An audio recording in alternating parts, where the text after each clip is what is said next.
kabisa nikech wane okumba mar ot. Gima chake wacho ni Albate wacho ni wach mar mon.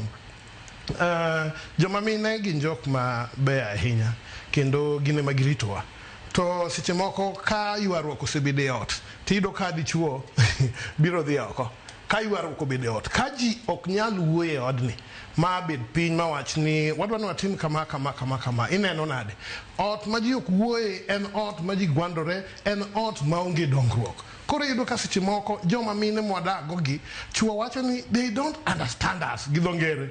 To mine be wacho ni kata chuo gi gimbe ok giwinjwa kaka giwacho ni ok wawinj gini. Koro aparo ni gima ber ma omiyo wabiro kaka wuono mondo wakonyi e wang' lech ka en niya, dichuo en dhako kendo dhako en dichuo, ji ariyogi nyaka padre.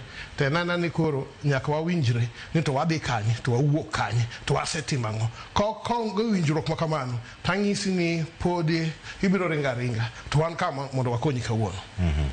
Kamano, mondo mi kony ma kama ochopi, joma chuo iwacho ni thothgi okuogo ko mondo mi olosi kine ma kibaji gi gogi kata kion ko gi kadhe e kindegi ahinya dweni mar 6 moyangi kaka mar okere tenge ne joma chuo kaachiel koda ka ber mar ngima mar obwongo margi kata mental health awareness month mano mar joma chuo ahinya giwuogo ko e yo machal nade to penjre wuogo kana wuoga los gi ng'a e kinde ma nitie